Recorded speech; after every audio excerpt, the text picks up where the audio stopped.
நேற்று செஷன் இருந்தா மட்டும் குரூப்ல அனுப்பிச்சு விடுங்க. நான் ஃபர்ஸ்ட் குரூப்ல கேட்டிருப்பேன். ஒருத்தர் கேட்டிருந்தாரு. அதனால அந்த நேற்று செஷன் வீடியோ யார் எடுத்தீங்களோ அவங்க மட்டும் அந்த அந்த வீடியோ மட்டும் குரூப்ல அனுப்பிச்சு விடுங்க.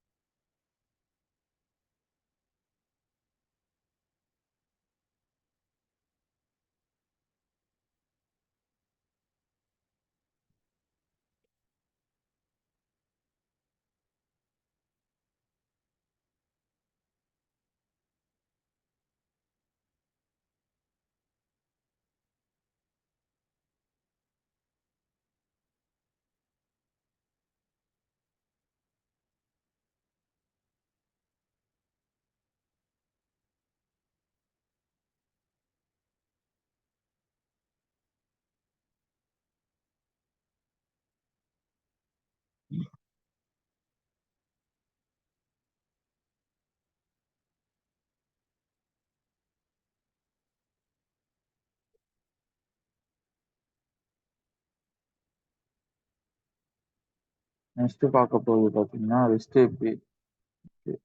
ரெஸ்ட் ஏபி வந்து எங்க யூஸ் பண்ணுவோம்னா ஒரு ஏபிஐனா என்ன மீனிங்னா application programming interface. So application programming இன்டர்ஃபேஸ்னா என்ன அர்த்தம்? ஸோ எங்க யூஸ் பண்ணுவோம் அப்படின்னு பார்த்தீங்கன்னா, இப்போ வந்து நம்ம எல்லாருமே வந்து எல்லா அப்ளிகேஷனும் யூஸ் பண்ணுவோம். எல்லாருக்குமே எல்லா அப்ளிகேஷனும் ஃபெமிலியரா இருக்கும். சரி. யூபர் அப்ளிகேஷன் எல்லாருமே யூஸ் பண்ணியிருப்பீங்க. ஸோ யூபர்ல ஒரு ஏபிஐ இன்டகிரேட் பண்ணியிருப்பாங்க. என்ன ஏபிஐனா கூகுளோட ஏபிஐ. ஸோ கூகுளோட ஏபிஐனா என்ன மீனிங் அப்படின்னு பார்த்தீங்கன்னா, எல்லாருமே மேப்பும் யூஸ் பண்ணியிருப்பீங்க. ஸோ மேப்புக்குள்ள போய் பார்த்தீங்கன்னா, எனக்கு என்ன ஆகும்னா, யூபர்க்குள்ள போகும்போது ஃபர்ஸ்ட் டிக்ளேர் ஆகுறதே map. Uber, Ola cab, so இது மாரி எல்லா ஆ இதுவுமே Zomato, ஸோ எல்லாமே வந்து எல்லா ஆப்புமே எத எத இன்டகிரேட் பண்ணியிருப்பாங்கன்னா, மேப்போட ஏபிஐ எடுத்து இன்டகிரேட் பண்ணியிருப்பாங்க. ஸோ எப்படி அது மேப்போட ஏபிஐ எடுக்குறாங்க அப்படின்னு பார்த்தீங்கன்னா, இப்போ எதுக்கு ஏபிஐ யூஸ் ஆகுது? ஸோ மேப் ஏபிஐ எடுக்குறாங்க, என்னென்னவோ சொல்லிட்டு இருக்கீங்க. ஸோ எதுக்கு ஏபிஐ எக்ஸாக்ட்டா யூஸ் ஆகுதுன்னு பார்த்தீங்கன்னா, என்னோட கோட் காம்ப்ளெக்சிட்டிய கம்மி பண்றதுக்காக. ஸோ ஏபிஐன்றது ஒரு அப்ளிகேஷனுக்கும், ப்ரோகிராமுக்கும் நடுவுல ஒரு புரோக்கேஜ் மாரி. ஆ என்னன்னா, இங்க இருக்கிற இன்ஃபர்மேஷன் எடுத்துன்னு போய் அங்க சொல்லும். அங்க இருக்கிற இன்ஃபர்மேஷன் எடுத்துட்டு வந்து என்கிட்ட சொல்லும். ஓகேவா? நடுவுல வந்து ஒரு அது ஒர்க் பண்ணாது. இன்ஃபர்மேஷன பாஸ் பண்ணும். ஸோ இன்ஃபர்மேஷன பாஸ் பண்ணணும்போது எனக்கு என்ன ஆகும்னா, Uber, Olaவோட ஆ இது எடுத்து ஸோ மேப்போட ஏபிஐ இன்டகிரேட் பண்ணாங்கன்னா, மேப்புக்கான கோட நான் எழுத தேவையில்ல. இந்த ஏபிஐ மட்டும் எடுத்து நான் இந்த இங்க இன்டகிரேட் பண்ணியிருக்கேன்னா, மேப்ல எப்படி ஒர்க் ஆகுமோ, அதே மாரி என்னோட கோடுலயும் ஒர்க் ஆகும். சரிங்களா? இதுதான் அப்ளிகேஷன் புரோகிராமிங் இன்டர்ஃபேஸ். ஸோ மேப்புன்ற ஒரு அப்ளிகேஷனோட யூபர்ன்ற ஒரு அப்ளிகேஷனோட நடுவுல இன்டர்ஃபியர் ஆகுறது எதுன்னா, மேப்புன்ற ஏபிஐ. ஓகேவா? ஸோ எல்லா அப்ளிகேஷனுக்கும் நடுவுல இன்டர்ஃபியர் ஆகுறது மேப்புன்ற ஏபிஐ. ஸோ அதான் அப்ளிகேஷன் புரோகிராமிங் இன்டர்ஃபேஸ். ஸோ இதுல ரெஸ்ட் ஏபிஐன்னா என்னன்னா, ஸ்டேட் ட்ரான்ஸ்ஃபர்.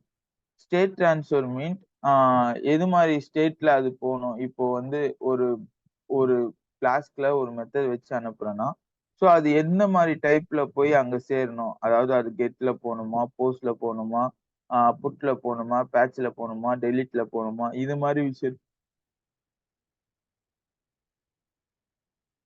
மாரி விஷயத்தெல்லாம் சொல்றது தான் இந்த ரெஸ்ட் ஏபிஐ. ஓகேவா? ஸோ ரெஸ்ட் ஏபிஐயோட அ இப்போ ஒண்ணு கேட்பாங்க. ரெஸ்ட் ஏபிஐன்னா என்னது? ரெஸ்ட்ஃபுல் ஏபிஐன்னா என்னது? ரெஸ்ட்னா என்னது? ரெஸ்ட்டோட ஆர்க்கிடெக்சர் பேஸ் பண்ணி தான் ரெஸ்ட் ஏபிஐ இம்ப்ளிமெண்ட் பண்ணியிருக்காங்க. What is rest architecture?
சரி, ஓகே. ஸோ ரெஸ்ட் ஏபிஐன்னா என்ன மீனிங்? இப்போ வந்து எனக்கு வந்து ஒரு ரெக்வெஸ்ட் வச்சு அனுப்புறேன். ஒரு ரெக்வெஸ்ட்டோட டேட்டா போப்போது. அது என்னவா போப்போதுன்றது எக்ஸ்எம்எல் ஜேசனா போப்போது. போயிட்டு எனக்கு என்ன ரெஸ்பான்ஸா வரப்போதுன்னா, சர்வர்ல இருக்கிற டேட்டாவ பிக் பண்ணிட்டு, எனக்கு ரெஸ்பான்ஸா ஒரு ஒரு டேட்டா எக்ஸிக்யூட் பண்ணும். இப்போ எக்ஸாம்பிள் நான் அமேசான்னு ஒரு ரெக்வெஸ்ட் குடுக்குறேன்னா, அமேசான் வந்து ஒரு மெத்தடா அவங்க எழுதி வச்சிருப்பாங்க. அந்த மெத்தட் வந்து உள்ள போய் ட்ரிகர் பண்ணும். ஸோ அமேசான்ல நான் என்ன டைப் ஆஃப் இது கேட்கிறேன்றது எனக்கு உள்ள எக்ஸ்எம்எல்லாவோ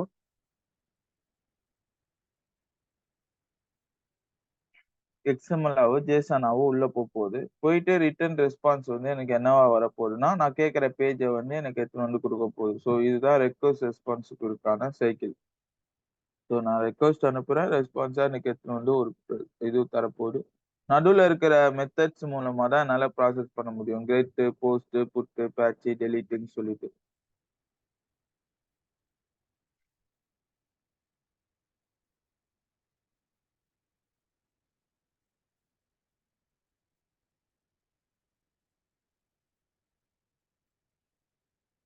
ஸோ இதெல்லாம் ரொம்ப நெட்வொர்க் ரிலேட்டடா வரும். ஸோ இதுதான் இந்த ஆர்க்கிடெக்சர் வந்து இத பேஸ் பண்ணி ரெஸ்ட்னா நான் ஏபிஐ எதுக்கு மேஜரா யூஸ் ஆகுது?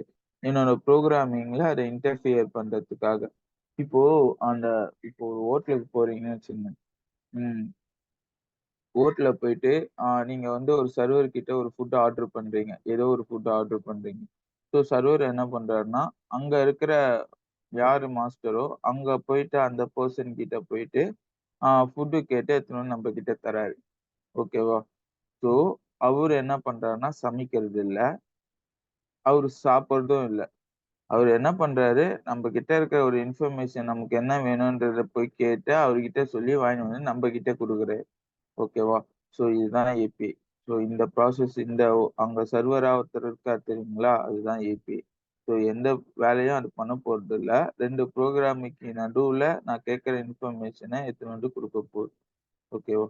ஸோ இது ரெஸ்ட் ஏபிஐனா சம் மெத்தட்ஸ் பேஸ் பண்ணி தான் ரெஸ்ட் ஏபிஐ ஸ்டேட் ட்ரான்ஸ்ஃபர். அதாவது ரெஸ்ட் ஏபிஐன்றது ரெஸ்ட்ஃபுல் ஏபிஐ. அது என்ன சொல்லுவாங்க, அதோட ஸ்டேட் ட்ரான்ஸ்ஃபர்ன்னு சொல்லுவாங்க. ஸோ அந்த கரண்ட்டா நம்ம என்ன ஸ்டேட்ல டேட்டாவ பாஸ் பண்ண போறோம் அப்படின்றத சொல்லுவாங்க. ஸோ ரெஸ்ட் ஏபிஐ எல்லா இடத்துலயுமே கேட்பாங்க. நீங்க ஒரு டெவலப்பரா போனீங்கன்னா ரெஸ்ட் ஏபிஐ தெரியாம உள்ள போ முடியாது.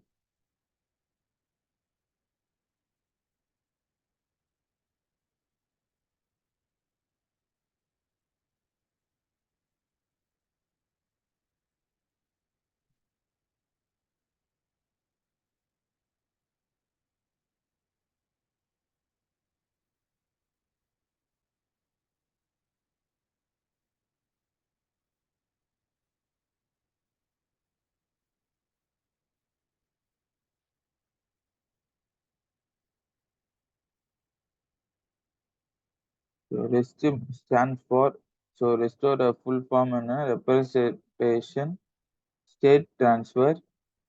ஓகேவா? So representation state transfer. ரெஸ்ட்டோட ஃபுல் ஃபார்ம். வாட் இஸ் ரெஸ்ட்ன்னு கேட்டாங்கன்னா, representation state transfer. API stand for application program.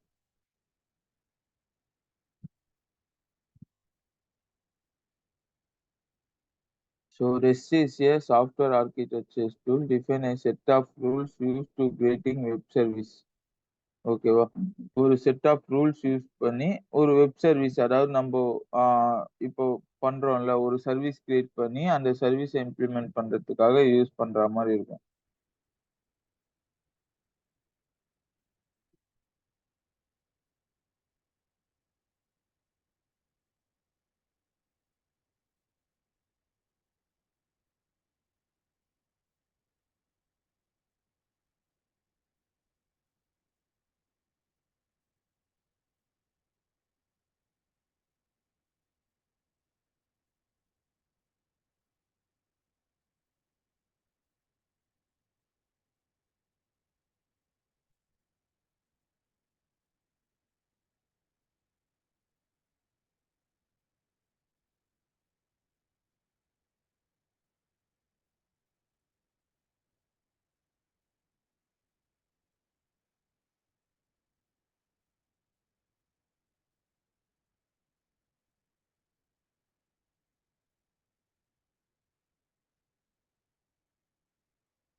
So ஸ்டேட்லெஸ்ன்றது என்னன்னா, ம் செஷன் ஒரு இன்ஃபர்மேஷன் இருக்கும். ஓகேவா? செஷன் என்ன பண்ணும்னா, நான் குடுக்குற டேட்டாவெல்லாம் வந்து செஷன்ல ஸ்டோர் பண்ற மாரி இருக்கும். ஆனா வந்து இந்த ஸ்டேட்லெஸ் வந்து அது எதையுமே வந்து இந்த ரெஸ்ட் வந்து எதுவுமே வந்து அந்த இதுக்குள்ள செஷனுக்குள்ள ஸ்டோர் ஆகாது. ஸோ அதுக்கு பதிலா கொரி பாராமீட்டர்ல ஸ்டோர் ஆகும் அப்படின்ற மாரி சொல்லியிருக்காங்க. ஸோ இதெல்லாம் அட்வான்ஸ் கான்செப்ட். டைம் இருந்தா படிச்சு பாருங்க. ஸோ இதெல்லாம் கொஞ்சம் தியரிட்டிக்கலா இருக்கும் எல்லாமே.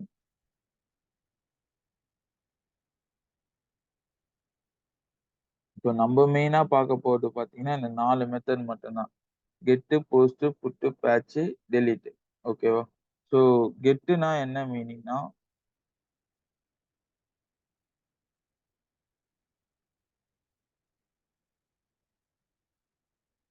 இப்போ என்னன்னா ரெஸ்ட் ஏபிஐல கெட்ன்ற மெத்தட் எடுக்கிறேன். ஓகேவா? ஸோ கெட்ன்ற மெத்தட் எதுக்கு மீனிங் என்னன்னா, ரீட், போஸ்ட்ன்னு எடுக்கிறேன். ரீட், புட்ன்னு எடுக்கிறேன்.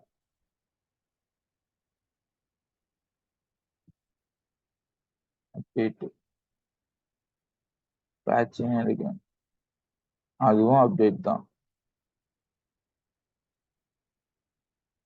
ஸோ டெலீட்ன்ற மெத்தட் எல்லாருக்கும் தெரியும். டெலீட் பண்ற மாரி. இத பார்க்கும்போது ஒரு கிரட் ஆப்பரேஷன் மாரி இருக்கா? கிரேட்டு, ரீடு, அப்டேட், டெலீட்ன்ற ஒரு கிரட் ஆப்பரேஷன் மாரி இருக்கா? கிரெட் மீன்ஸ் தெரியும்ல. ஒரு ஒரு டேட்டா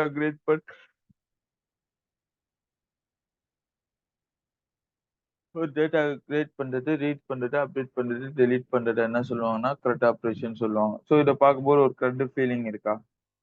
இப்ப நான் கெட் மெத்தட் யூஸ் பண்றேன்னா, நான் என்ன பண்ணேன்னா, ஒரு வாட்டி டேட்டாவ ரீட் பண்ண மட்டும் தான் யூஸ் பண்ணுவோம். ஸோ ரீட் மீன்ஸ் நீங்க என்ன சொல்றீங்க அப்படின்னு பார்த்தீங்கன்னா, இப்போ வந்து நம்ப ஐடியல் கோட்ல போவோம்.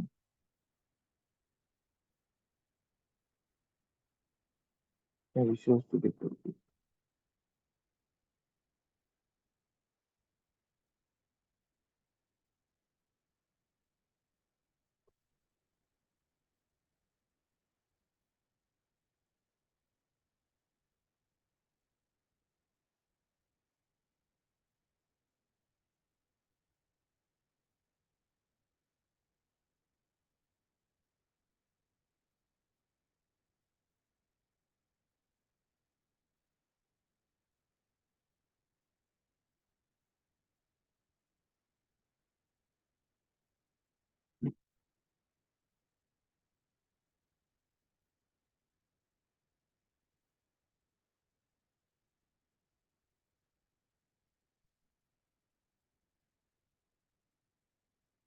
இங்க டிஃபால்ட்டா என்ன மெத்தட் ஒர்க் ஆகுது? கெட். இவ்வளவு நேரம் அத நோட் பண்ணியிருக்க மாட்டீங்க. ஓகேவா? ஸோ கெட்ன்ற மெத்தட் டிஃபால்ட்டா வந்து இங்க ஒர்க் ஆகுது. ஸோ ஃப்ளாஸ்க்ல நான் எந்த ஒரு மெத்தடுமே இல்லாம, அதாவது என்ன மெத்தடுன்னே சொல்லாம எனக்கு ஒரு டேட்டா வருதுன்னா, அது கெட் மெத்தட் மட்டும் தான். இப்போ இது என்ன பண்ணுது? போய் ஒரு டேட்டாவ டிஸ்ப்ளே பண்ணுது. ஸோ எந்த சேஞ்சஸுமே மேக் பண்ணல. நல்லா பாத்துங்க. இவ்வளோ நாள் குடுத்த எல்லா டேட்டாவுமே எனக்கு என்ன பண்ணும்னா, ஒரு வியூ விஷன் மட்டும் தான். நான் ஒரு டேட்டா அங்க குடுப்பேன். அந்த பேஜ்ல போய் பார்த்தா வியூ பண்ணுவேன். ஓகேவா? எந்த சேஞ்சஸுமே மேக் பண்ணதில்ல இதுவரைக்கும். ஸோ எந்த சேஞ்சஸுமே மேக் பண்ணல. ஜஸ்ட் வியூ பண்ண போறேன்னா, பைத்தான் டிஃபால்ட்டா என்ன மெத்தட்ல ஒர்க் ஆகும்னா, கெட் மெத்தட்ல ஒர்க் ஆகும். நீ அங்க போய் மெத்தட் குடுக்கணுன்ற அவசியம் கிடையாது. நார்மலா நீ ஒரு விஷயம் வியூ பண்ண போறன்னா, பின்னாடி பேக் எண்ட்ல என்ன இருக்கும்னா, கெட் மெத்தட்ல ஒர்க் ஆகும். ஸோ போஸ்ட் மெத்தட்னா என்ன அர்த்தம்? போஸ்ட் மெத்தட்னா ஒரு புதுசா ஒரு ரிசோர்ஸ் அப்டேட் பண்ணும்போது எனக்கு போஸ்ட் மெத்தட் இப்போ ஆ நீங்க போயிட்டு ஏதாவது ஒரு ஃபார்ம் ஃபில் பண்றீங்கன்னு வச்சுக்கோங்க. அந்த ஃபார்ம் ஃபில் பண்றதுக்கு உங்களுக்கு டிஸ்ப்ளேல வருது தெரியுங்களா?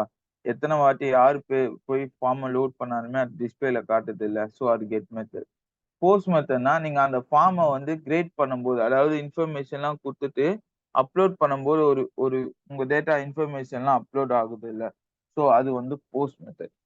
புட் அண்ட் பேட்ச் என்ன மீனிங்னா, புட்டுக்கும் பேட்ச்சுக்கும் இப்போ இன்டர்வியூல கேட்பாங்க. ஆ ஆ கெட்னா என்ன பண்ற? நியூ டேட்டா வந்து வியூ வெறும் வியூ பர்ப்பஸ்க்காக யூஸ் பண்றோம் அப்படின்ற மாரி சொல்லுவேன். போஸ்ட்னா என்ன பண்ணுவேன், ஒரு நியூ ரிசோர்ஸ் கிரியேட் பண்றதுக்காக கிரியேட் பண்ணுவேன் அப்படின்னுவ மாரி சொல்லுவாங்க. ஓகே. ஸோ அப்போ புட்டு பேட்ச் என்ன பண்ணும்? புட்டு பேட்ச் அப்டேட் பண்ணும். ரைட்டு. 2மே அப்டேட் பண்ணுது. அப்புறம் எதுக்கு புட்டு பேட்ச்ன்ற மெத்தட் வச்சிருக்காங்க அப்படின்னு பார்த்தீங்கன்னா, புட்டுனா இப்போ வந்து ஏதோ ஒரு இன்ஃபர்மேஷன் நான் பாஸ் பண்றேன்னு வச்சுக்கங்க. இப்போ என்னோட நேமு, ஏஜ், அட்ரஸ் சொல்லிட்டு பாஸ் பண்றேன் புட்ல.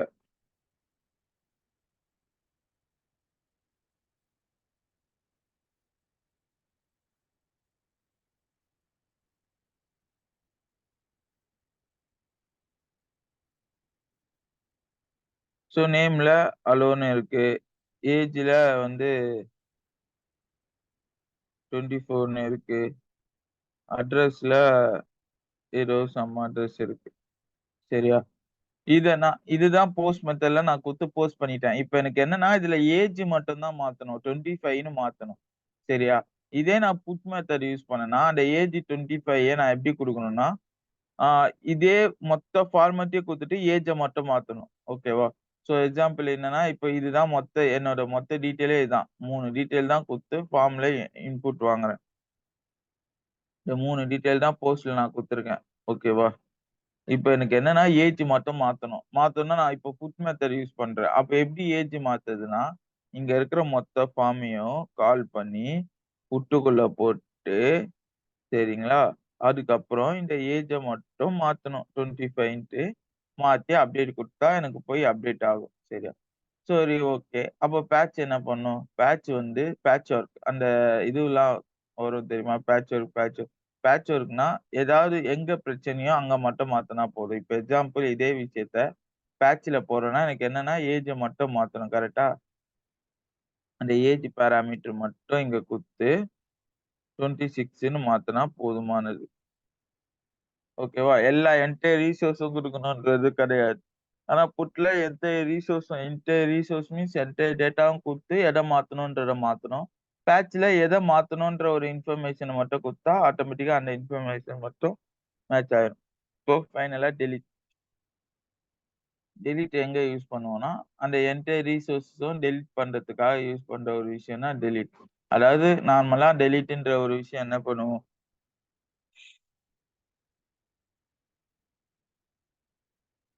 டெலீட்ன்ற விஷயம் என்ன பண்ணுவோம்? ஒரு ரிசோர்ஸ டெலீட் பண்றதுக்காக யூஸ் பண்ணுவோம். அப்ப டெலீட் பாராமீட்டருக்குள்ள நான் இன்ஃபர்மேஷன் பாஸ் பண்ணா ஆட்டோமேட்டிக்கா டேட்டா என்ன ஆகும்னா, டெலீட் ஆயிரும். ஓகேவா? ஸோ இதான் கெட்டு, போஸ்ட், புட்டு, பேட்ச், டெலீட்.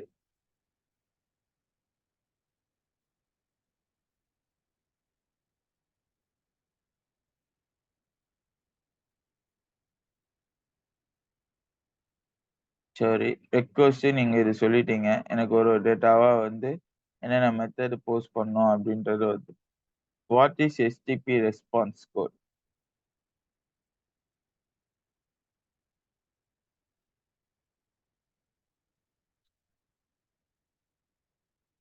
ஸோ இப்ப நம்ம பார்த்தெல்லாம் HTTPS method hyper text transfer protocol செக்யூரிட்டியோட மெத்தட்ஸ்.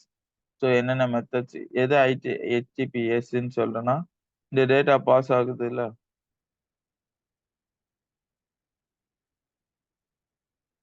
சரியா? அதான் எஸ்டிபி மெத்தட் சொல்றேன். HTTP response.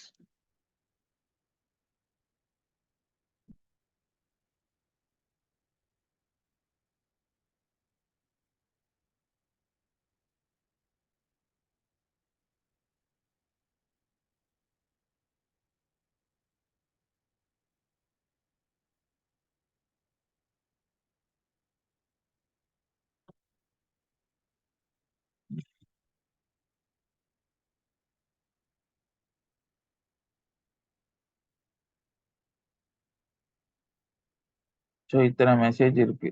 இப்ப என்னன்னா 1x இன்ஃபர்மேஷன் 1 ரிலேட்டடா வரப்போது 100 டூ கன்டின்யூ. ஸோ 100 நான் சொன்னேன்னா என்ன அர்த்தம்னா 100ன்ற ரெக்வெஸ்ட் ஹெடர் வந்தா கன்டின்யூ பண்ணலாம்னு அர்த்தம். ஸோ 101ன்னு வந்தா ஸ்விட்சிங் புரோட்டோகால். ஸோ நீங்க வந்து ஒரு வேற புரோட்டோகால் இம்ப்ளிமெண்ட் பண்ணணும்னு அர்த்தம். ஸோ 103ன்னு வந்தா இயர்லி எண்ட்ஸ். ஸோ 100ல மெசேஜ் வர்றது ஒரு இன்ஃபர்மேஷன் மாரி இருக்கும். ஸோ ஏதாவது ஒரு இன்ஃபர்மேஷன் ரிலேட்டடா சொல்லணும்னா 100 மெசேஜ் 100 ரிலேட்டடா மெசேஜ் வரும். சரி அப்போ 200 ரிலேட்டடா மெசேஜ் வந்தா என்ன அர்த்தம்? அப்படின்னு பார்த்தீங்கன்னா, எல்லாமே கிரேட்டர், அக்செப்டர் ஸோ இது மாரி ரிலேட்டட் 200னா ஓகே ரெக்வெஸ்ட் கரெக்ட்டா போய் சேர்ந்துச்சு. 201னா நீ குடுத்த நியூ ரிசோர்ஸ் வந்து கிரியேட் ஆயிடுச்சு. 202னா அக்செப்டடு. நான் அத்தென்டிகேட்டிவ் information, no content, reset content, partial content இது எல்லாமே வந்து என்னன்னா 200ல வரும். ஓகே மெசேஜ், சக்சஸ்ஃபுல் மெசேஜ் எல்லாமே 200ல வரும். 300ல ரீடைரக்ஷன் வரும். ஸோ ரீடைரக்ஷன் மீன்ஸ் ஆ நான் தெரியாம வந்து மல்டிபிள் சாய்ஸஸ் இம்ப்ளிமெண்ட் பண்றது. ஆ ஏதாவது ஒரு பிளேஸ்லேருந்து ஒரு பிளேஸ்க்கு யூஆர்எல்ல வந்து சேஞ்ச் பண்றது. ஸோ இது மாரி எரர்லாம் சொல்லுச்சுன்னா, அது 300ல தான் சொல்லும். ம். இப்போ எக்ஸாம்பிள் வந்து பார்த்தீங்கன்னா, 300ல வரணும்னா, டெம்ப்ளேட் பேஜஸ் வரும். ஸோ டெம்ப்ளேட் பேஜஸ் வந்து ஆ 301ன்ற இது வரும். ஸோ 301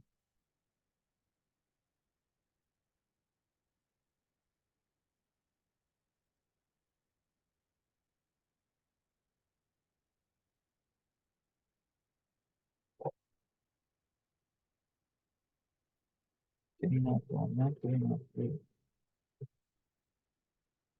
டெம்ப்ளேட்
சரி இருங்க நம்ம இங்கே பார்த்துடலாம்.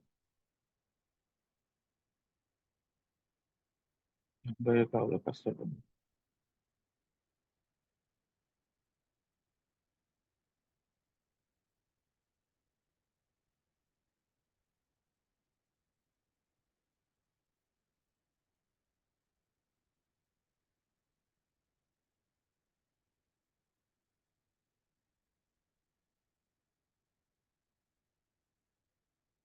304 ஸோ 304 வந்து template not found.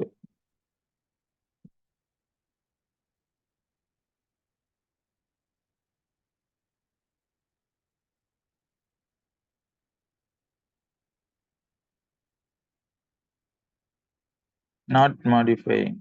So indicator request page not been modified since last update request.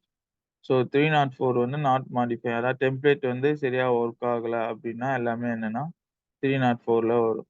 ஓகேவா? ஸோ இது மாரி வந்து இந்த மாரி ரீடைரக்ஷன் எல்லாமே ரீடைரக்ஷன் ஒரு பேஜ்லேருந்து இன்னொரு பேஜ் போறதுக்கு, ஒரு பேஜ்லேருந்து இன்னொரு பேஜ் இது பண்றதுக்கு எல்லாமே 304 வரும். ஸோ 1 இன்ஃபர்மேஷனல், 2 சக்சஸ்ஃபுல், 300 ரீடைரக்ஷனல் அப்போ 400 என்னன்னா client error. So client error means நம்ம தப்பு பண்ற எரர். எக்ஸாம்பிள் 400 பேட் ரெக்வெஸ்ட்னா request cannot fulfil due to syntax error இது மாதிரி அன்ஆத்தரைஸ்ட்னா நான் வந்து அந்த இடத்துல வந்து நம்ம பண்ணக்கூடாது. பட் அன்ஆத்தரைஸா போட்டிருப்போம். ஓகேவா? அன்ஆத்தரைஸ் அதாவது சம்மந்தமே இல்லாத ஒரு பெர்சன் வரா மாரி இருக்கிற மாரி இருக்குன்னா, அன்ஆத்தரைஸ்டுன்னு வரும்.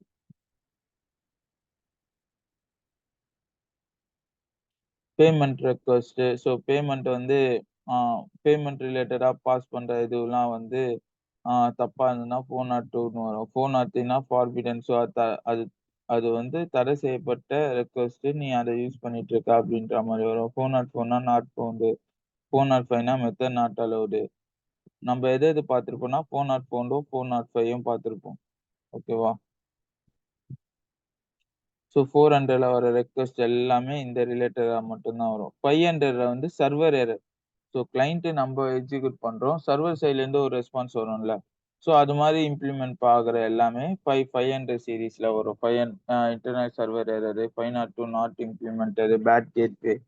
ஸோ இது மாரி எரர் எல்லாமே என்னன்னா 500.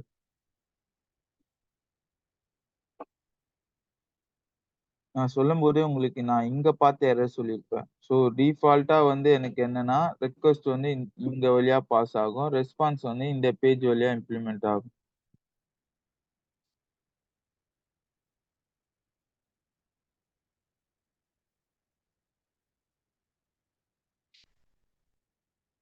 500 வந்திருக்கா? 500ன்னா என்ன meaning? Internal server error. Generic error message. Given more specific message is suitable. So இங்க ஒரு மெசேஜ் பாஸ் பண்ணியிருக்கேன்ல, அது அங்க போய் சேரல சர்வர்ல. காரணம் என்னன்னா, இந்த HTML பேஜ் இல்ல. அது அது அது வந்து 304. ஸோ இந்த மெசேஜ் போய் அங்க சேராதனால 500 internal server error.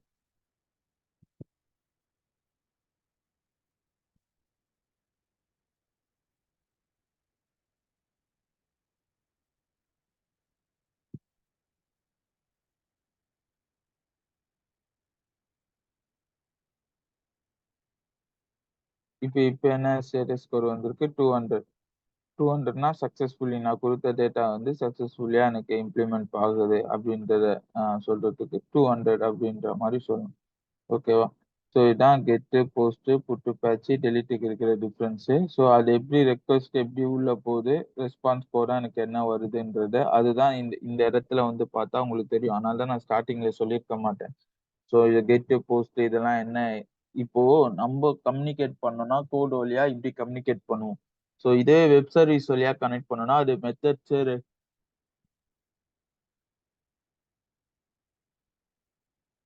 Methods response code வழியா தான் கம்யூனிகேட் பண்ணும். ஸோ அதுக்கு தெரிஞ்ச வே ஆஃப் இது வந்து இதுதான். ஸோ அது இப்படிதான் வந்து கம்யூனிகேட் பண்ணும். இப்ப எரர்னா, இதுல வந்து நம்ம ஈஸியா கண்டுபிடிச்சிடலாம். ஃபிளாஸ்க்ல இந்த எரர்ல எரர், சின்டாக்ஸ் எரர் அப்படி. ஸோ இதுல வந்து இது மாரி எரர் பார்த்து தான் நம்ம வந்து அண்டர்ஸ்டாண்ட் பண்ணி பண்ற மாரி இருக்கும். ஸோ உள்ள சின்டாக்ஸ் எரர் இது தப்பா போட்டிருக்கான், அது தப்பா போட்டிருக்கான்றது உங்களுக்கே தெரியும். ஸோ பைத்தான் பேஸ் பண்ணி தான் இது வரப்போகுது. அதனால உங்களுக்கே அ என்ன பண்ண போகுதுன்றது தெரியும். ஸோ அதர் ரிலேட்டட் எரர் இதோ இது மாரி இம்ப்ளிமெண்ட் ஆகும்போது இது மாரி எரர் வந்ததுன்னா, அத நீங்க தான் கண்டுபிடிச்சு சார்ட் அவுட் பண்ற மாரி இருக்கும். எது மூலமா? HTTP ரெக்வெஸ்ட் அண்ட் ரெஸ்பான்ஸ் மூலமா. ஓகேவா? ஸோ இத இவ்ளோ நேரம் எடுத்ததுக்கு ஒரே ரீசன், இது கம்பல்சரி இன்டர்வியூல கேட்காம வெளிய விடமாட்டாங்க. REST API தெரியாம நீங்க உள்ள முடியாது. ஏன்னா, அதுதான் உங்க ப்ராஜெக்ட்டே. சிம்பிளா சொல்லணும்னா, ரெஸ்ட் ஏபிஐ தான் உங்க ப்ராஜெக்ட்டே. ஸோ அத வச்சு மட்டும் தான் டேட்டாவ இந்த இடத்துலருந்து அங்க பாஸ் பண்ண போறீங்க. அங்கருந்து இங்க இம்ப்ளிமெண்ட் பண்ண போறீங்க. அப்போ அதுதான் உங்களுக்கு மேஜர் இஷ்யூவே.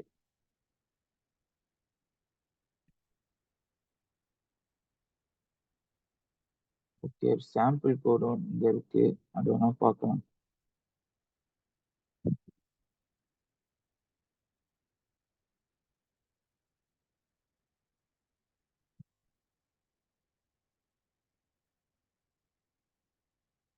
ஸோ என்னன்னா, நார்மலா ஃப்ளாஸ்க், ரெக்வெஸ்ட் எனக்கு கெட்ல என்ன குடுக்குறேன்னா, எனக்கு டேட்டா, டெக்ஸ்ட், சப்மிட்ன்ற ஒரு ஃபார்ம் குடுத்துடுறேன். ஓகேவா? போஸ்ட்ல என்ன குடுக்கறேன்னா, டெஃப் இண்டெக்ஸ் டாட் போட்டு request of form dot get of variable. ஓகேவா? கெட் ஆஃப் வேரியபிள்ங்கும்போது, இங்க நான் குடுக்குற நேம் வந்து இங்க எடுத்துன்னு வந்து குடுத்துரு. அதுக்கப்புறம் சப்மிட் பண்ணோனே அந்த டேட்டாவே எனக்கு பிரிண்ட் பண்ண வச்சுரு அப்படின்ற மாரி சொல்றேன். ஸோ இத நான் ரன் பண்ணேன்னா, கெட் அண்ட் போஸ்ட் 2 மெத்தட்ல ஒர்க் ஆகும்.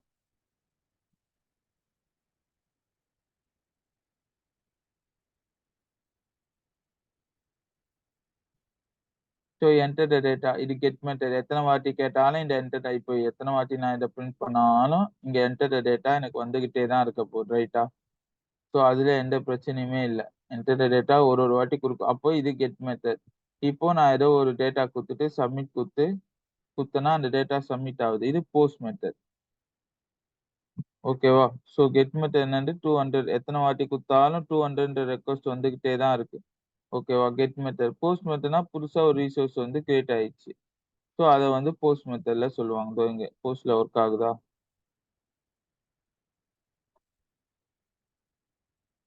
ஒர்க் ஆகுதா? புது ரிசோர்ஸ் கிரியேட் ஆகுதா? ஸோ எல்லாமே கெட்ல வந்தது. இது மட்டும் போஸ்ட். எங்க மெத்தட டிக்ளேர் பண்ணுவோம்னா, அந்த ரவுட்டுக்கு மேல. இங்க கெட்டுக்கு நம்ம டிக்ளேர் பண்ண தேவையில்ல. போஸ்ட்க்கு மட்டும் நான் டிக்ளேர் பண்ணணும். So allow dot methods equal to போஸ்ட்ன்றத நான் டிக்ளேர் பண்ற மாரி இருக்கும்.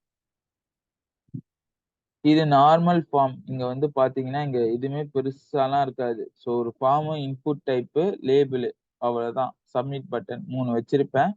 குடுத்த டேட்டாவ எங்க வாங்குவேன்னா, இந்த இடத்துல வாங்குவேன். டேட்டாஸ் ஈக்குவல் டூ ஸோ எப்படி நான் கேட்கணும்? ரிக்வெஸ்ட் குடு.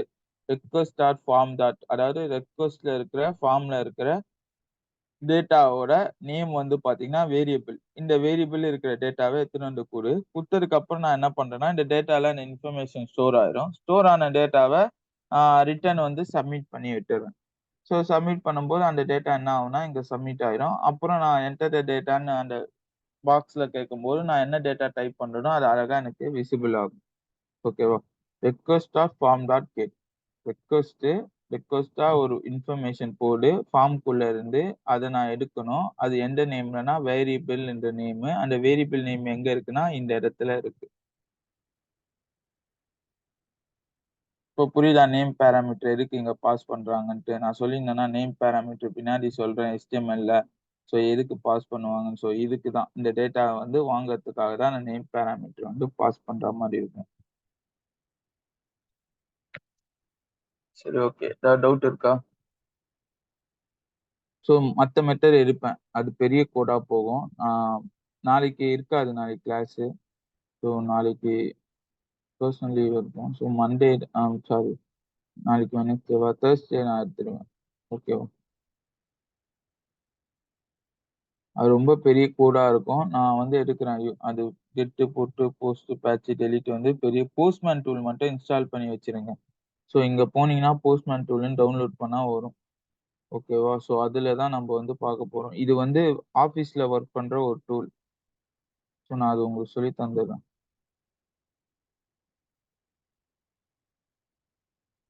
API postman tool. இங்க போனீங்கன்னா டவுன்லோட் குடுத்தோம்னா டவுன்லோட் ஆயிரும். நான் ஆல்ரெடி டவுன்லோட் பண்ணி வச்சிருக்கேன். உங்களுக்கு நான் இதுதான் ஆஃபீஸ்ல வந்து ஏபிஐ செக் பண்றதுக்கான ஒரு டூல். ஓகேவா? ஸோ இத யூஸ் பண்ணி ஏபிஐலாம் செக் பண்ணிக்கலாம்.